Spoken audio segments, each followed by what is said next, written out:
மூன்றாவது வசனம் என்ன சொல்லப்படுகிறது? எல்லாரும் தெரியுமா? யோவான் 19ஆம் அதிகாரம் 26ஆம் வசனம் 27ஆம் வசனத்தை வாசிப்போம். இயேசு சிலுவையில் சொன்ன மூன்றாவது வசனம்.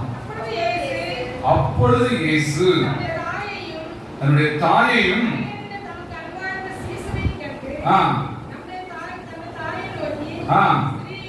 சிறியே அதோ உன் மகன், சீசனை நோக்கி அதோ உன் தாய் என்றார். கண்களை மூடி தேவனை நோக்கி பார்ப்போம்.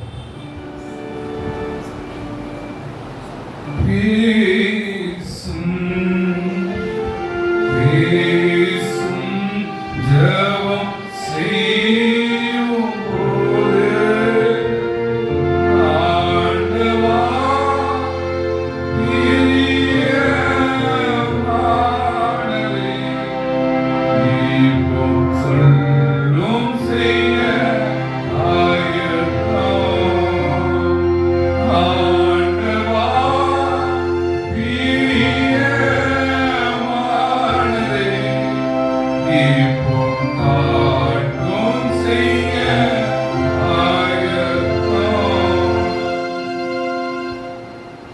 மகனே மகளே, கர்த்தர் உன்னை பார்த்து சொல்லுகிறார், உன்னை அனாதையாய் இயேசு விடுவதே இல்லை.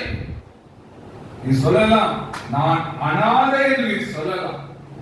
அந்த நேரத்திலே சிலுவையில் இயேசு தொங்கிக் கொண்டிருக்கும் பொழுது, இயேசு சிலுவையை மறிக்க போறார் என்று தன்னுடைய தாய்க்கு தெரிந்திருக்கும். என் மகன் என்னை விட்டு போகிறான், என் தாய் என்ன செய்ய போறா, மகன் இல்லாத ஒரு தாயாய் மாற போகிறா என்று இயேசு நினைத்து சிலுவையிலே பிதாவோடு பேசிக்கொண்டு அவர் ஒப்புக் கொடுக்கும் நேரத்திற்கு முன்பாக இயேசு சொல்லுகிறார், அன்பான சீசனை பார்த்து, அதோ உன் தாய், சீசனே தாயே, அதோ உன் மகன். நீங்கள் நானும் இயேசு உங்களை பார்த்து சொல்லுகிறார், எனக்கு யாரும் இல்லை என்று சொல்லுகிறாயா? தேவன் சொல்லுகிறார், நான் இயேசு உனக்காக இருக்கிறேன். உன்னை நீதிமானாய் மாற்ற இயேசு விரும்புகிறார். அந்த நீதிக்காக நீ போராடு. வாழ்க்கை என்பது போராட்டமே, நல்லது போராட்டமே என்று ஒப்புக்கொடு. வாழ்க்கை என்பது போராட்டம் தான். இன்னைக்கு கண்ணீரோடு வந்திருக்கிற மகளே, வாழ்க்கை என்பது போராட்டம் தான், நல்லதொரு போராட்டம் தான். ஆவி தரும் பட்டயத்தை எடு. இயேசு சொல்ற ஆவி தரும் பட்டயத்தை எடு. நீ பட்டயத்தை எடுத்தா நீ மடிந்து போவாய். ஆவி தரும் பட்டயத்தை எடு. இயேசு சொல்லுகிற பட்டயத்தை எடு. கர்த்தர் உனக்கு ஜெயம் கொடுப்பேன் என்று சொல்லுகிறார். நீ நினைக்கிறார் தேவன் சடன்லி செய்தார், உன் கணவர் கிறுக்கனாய் மாறுவார். அழைப்பமா ஒப்புக்கொடு. கர்த்தருல்லா என் மகன் என்ற வார்த்தை சொல்லு கேட்கன்னு சொல்றார். தேவன் சொல்லுகிறார், இப்பொழுது தேவன் வழக்காடினார், உன் மகனுடைய நிலைமை என்ன உனக்கு தெரியாது. முடிவிலேயே ஒரு வருடம் ஆயிட்டதே நீ கலங்குகிறார். தேவனுடைய நீதிக்காக போராடு. அவர் நீதியோடு உன் மகனை உன்னிடத்தில் சேர்ப்பார். அவர் நீதியோடு உன் கணவரை உன்னிடத்தில் கொண்டு வர முடியும். நீ நீதிக்காக போராடு. அவர் நீதி உள்ள நியாயாதிபதி. உன் பலியை விரும்பல, உன்னுடைய ஜெபத்தை விரும்புகிறார், உன் கண்ணீரை விரும்புகிறார், உன்னுடைய அர்ப்பணிப்பை விரும்புகிறார். நான் பணம் கொடுத்துட்டேன், பலி செலுத்தேன், பலியை விரும்பல. தேவனுக்கு கேட்கும் வரிகள் நொறுங்குண்ட ஆவிதான், நொறுங்குண்டதும் நறுங்குண்டதுமான இருதயத்தை இயேசு புறக்கணியா என்று தேவன் சொல்லுகிறார். அதற்கு ஒப்புக்கொடு மகளே, அதற்கு அர்ப்பணி. நீதி உள்ள காரியம் உன்னை தேடி வரும் என்று தேவன் சொல்லுகிறார். இயேசு செய்வேன் என்று சொல்லுகிறார். கலங்காதே, பயப்படாதே. அவர் உனக்கு நீதியுள்ள நியாயாதிபதியாக இருக்கிறார். அப்படியே செய்கிறார். என்கிற வல்லமை பலன் ஒன்றுமே இல்லை. இன்னும் மறைத்து பேசும். உம்முடைய மெல்லிய சத்தத்தை தொனிக்க பண்ணும். இதய கதவுகளை, ஒவ்வொரு இதய கதவுகளை திறந்தருளும். இயேசு கிறிஸ்துவின் மூலமாய் கேட்க ஜீவனுள்ள நல்ல பிதாவே, ஆமென். ஆமென். நான் உயிரோடு இருக்கும் மட்டும் என் தேவனை துதிப்பேனே. நான் உயிரோடு இருக்கும் மட்டும் என் தேவனை துதிப்பேனே. நான் உள்ளளவும் இயேசுவையே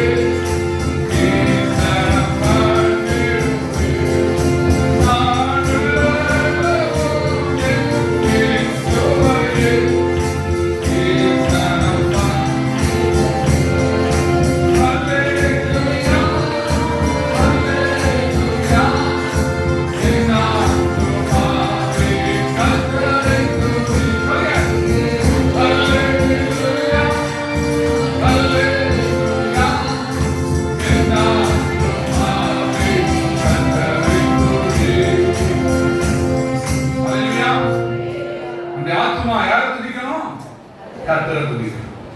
உங்களுக்கு விரோதமாக நான் மனிதனை என்று நான் நம்பினேன்.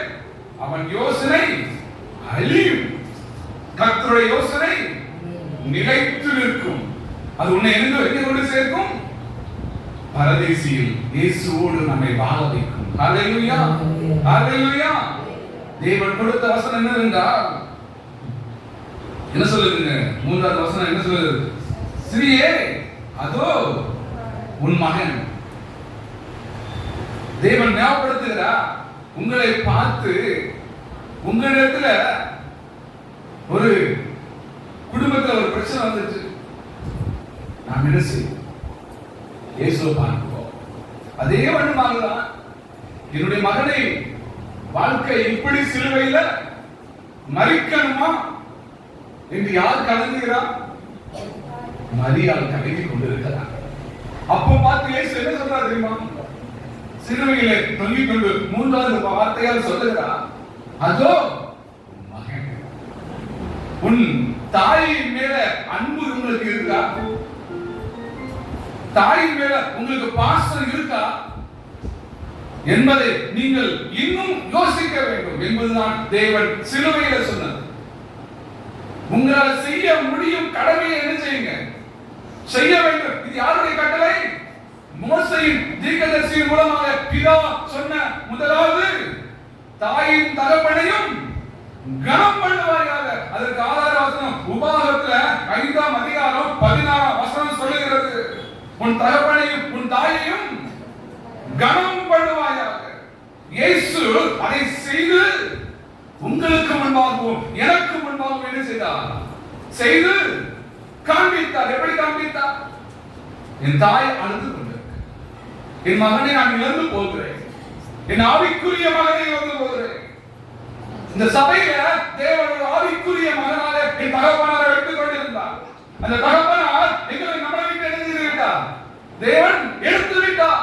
இதே மாதிரிதான் என்னுடைய குடும்பத்தில் என்னுடைய வாழ்க்கையில எனக்கு தேவன் ஆவிக்குரிய மகனை கொடுத்தாரே. அந்த மரியாதை நினைச்சிருக்கலாம், உளம்பி கண்ணீர் வெடித்திருக்கலாம். தேவன் சொல்லுகிறார், நீ கலங்காதே. என் தகப்பனார் கண்ணீர் வெடித்திருப்பாங்க. ஆஸ்பத்திரியில் இருக்கிற போது கண்ணீர் வெடித்திருப்பாங்க. நான் இந்த உலகத்தை விட்டு நான் போகிறேனே, ஆனால் உனக்காக நான் உன்னுடைய பாதையை சிறைப்படுத்துவதற்கு உன் மகனை நான் என்ன செய்திருக்கிறேன்? ஏற்படுத்தியிருக்கிறேன் என்று ஆண்டவர் பேசியிருக்கலாம். ஏன் அதை பேச முடியல? உங்களுக்கு ஹிந்தி மொழியில யார்கிட்டையும் சொல்ல முடியல. தேவன் பேசுகிறார். நான் என்ன செய்யணும் கேட்கும் பொழுது, மகனே எனக்கு முடியல, நீ அவங்களுக்காக ஜெபம் பண்ணி அனுப்பு. என் தகப்பனார் என்னோட சொன்னார். ஏன் என்று கேட்கும் பொழுது, நான் அவங்களை எழுப்ப போறேன், தட்டி எழுப்ப போகுது. ஆண்டவர் அப்படி தரிசன கண்களை நான் ஜெபிக்கும் அப்படி பார்க்கிறேன். அப்பா வாங்கப்பா, ஜெபம்னா வாங்கப்பா, உங்களை தேடி வந்திருக்காங்கன்னு கூப்பிடுறேன். மகனே என்னால முடியல, நீ அவங்களுக்காக ஜெபம் பண்ணி அனுப்பு. ஒரு வார்த்தை சொன்னாங்க, நான் ஒண்ணுமே சொல்லல, அப்படியே மறைந்து போனேன். அப்பொழுதுதான் தேவன் சொன்னார், உனக்கு அதே மாதிரி நான் தாய் என்ன செய்திருப்பார்? இயேசுவை இழந்து நிற்கும் பொழுது அழுது புலம்பிக் கொண்டிருந்திருப்பார். அப்ப சொல்லிப்பாங்க, உனக்காக இந்த உலகத்தில் உன்னை காப்பாற்றுவதற்காக, உன்னை நடத்துவதற்காக நான் ஒரு மகனை என்ன செய்கிறேன்? ஏற்படுத்துகிறேன். அந்த நேரம் முதல் அந்த மகன் என்ன செய்தான்? சீசன் தன் தாயாக ஏற்றுக்கொண்டான். நீங்க யாரை ஏற்றுக்கொள்றீங்க? யாருக்காக நீங்க பரிந்துரைக்கிறீங்க? யாருக்காக கொடுக்கிறீங்க? நீங்கள் ஏற்றுக்கொள்ள வேண்டும். முதலாவது சொல்லுகிறேன். இரண்டாவது நான் சொல்ல வேண்டுமானால், சொல்லப்போனால் ஈட்டி உங்கள் இருதயத்தை என்ன செய்யும்? பிளக்கும். எங்க சொல்லப்படுது தெரியுமா? அசிங்கமா? நான் என்ன சொல்லணும்? அனைவரும் வசந்தது நிறைய பேசுவாங்க. ஆண்டுகிறாரு, கலங்காதே, நான் சொல்றேன் பாரு, இப்ப சொல்றேன் பாரு. எனக்கு சொன்னாரு, யார் கையில? சிமியோன் எங்க போயிருந்தா? ஆவியில உணர்த்தப்பட்டு லூக்கா 2ஆம் அதிகாரம் 25ஆம் வசனத்துல சொல்லப்படுகிறது, எங்க போய் நிற்கிறான்? தேவாலயத்துல போய் நிற்கிறான். அன்று இயேசுவை எங்க கொண்டு வராங்க சொல்லுங்க? பரிசுத்த ஆலயத்துக்கு கொண்டு வந்து பிரதிஷ்டை பண்ண வர்றாங்க. அப்பொழுது ஆண்டவர் அவன் கையை ஏந்தி கொண்டு அவன் ஒரு தீர்க்கதரிசி என்ன சொல்றான் தெரியுமா? தாயை பார்த்து, இந்த உன் ஈட்டி வாசிப்போமா? 35ஆம் வசனத்தை வாசிப்போம். உன் ஆத்துமாவிலே ஒரு பட்டயம் உருவி போகும். அவர் 33 வருஷம் கழிச்சு நடக்க போகிறத கை குழந்தையோடு நிற்கும் பொழுது சொல்லப்பட்டதா சொல்லப்படலையா? உன் ஆத்துமாவை ஒரு ஈட்டி உருவி. ஈட்டி அவர் அந்த நேரத்துல தாய்க்கு எப்படி இருக்கும்? உன் மகன் ஒரு நாள் மரித்து போவான், ஒரு நாள் ரத்த சிந்தி மரிப்பான் என்று அது எப்பவுமே சொல்லப்பட்டிருக்கிறது. அந்த சிமியோன் கையில ஏந்தி சொல்ல, உங்களுடைய வாழ்க்கையில சொல்லுவாங்க, நீ அழிஞ்சு போவா, உன் குடும்பம் இப்படிதான் சொல்லலாம். கர்த்தர் பார்த்துக் கொள்வார். அவர் நீதியான பாதையை என்ன செய்வார்? உங்களுக்கும் எனக்கும் ஏற்படுத்துவார். நான் மரண இருளில் பள்ளத்தாக்கில் நடந்தாலும் சொல்லுங்க, நான் பொல்லாப்புக்கு பயப்படேன், இயேசு என்னோட இருக்கிறார் என்று சொல்லுங்க. ஆரம்பத்திலே சொல்லப்பட்டது தாய்க்கு, உன் ஈட்டி இணைஞ்சியும் உருவி போகும். போச்சா போகலையா?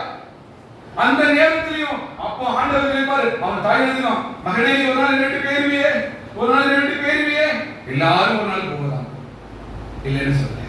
ஆனாலும் செய்ய வேண்டிய கடமை செய்கிறீங்களா? ரெண்டாவது சொல்றேன். ரெண்டாவது செய்ய வேண்டிய கடமை என்ன செய்யணும்? செய்யணும். செய்ய மாட்டேன். எப்படி செய்ய மாட்டேன்? நான் செய்ய மாட்டேன், அவன் செய்யணும். கணக்கு போடுவாங்க, நீ 10 நாள், நான் 10 நாள். நீ கணக்கு போடுறியா? ஆண்டவன் உனக்கு கணக்கு போடுவா. தாயை இப்படி நீ 10 நாள் கவனி, தகப்பட நீ 10 நாள் கவனி. கணக்கு போடுறியா? ஆண்டவர் கணக்கு போடுவா. ஆண்டவர் நீதிமான இருந்துட்டு சொல்றாரு, என் தாயை கடைசி வரை நீ செஞ்சிடணும். பார்த்து கல்வி கட்டளை கொடுக்கிறார். ஒரு அன்பான சீசனை பார்த்து, நீங்க தாயின் பலப்படி எப்படி கணம் பண்றீங்க? பேரம் பேசுறீங்களா? அனாதை ஆசிரமத்தில் விடுறீங்களா? கர்த்தர் எல்லாவற்றையும் நடத்தி கொண்டு வா. இயேசு அந்த நீதியின் பாதையை செய்ய முடித்தார்.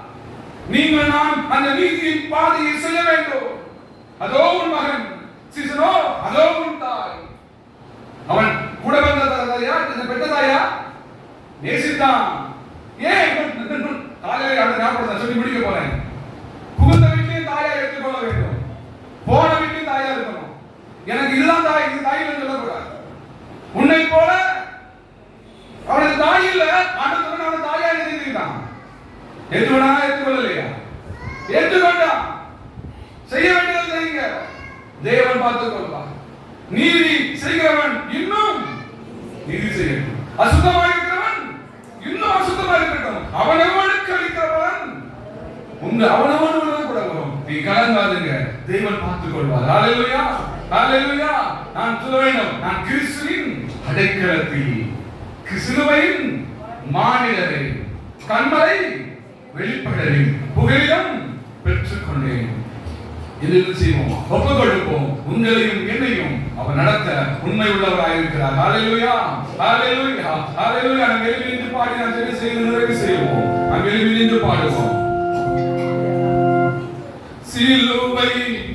முதலில் அனுதினம் படி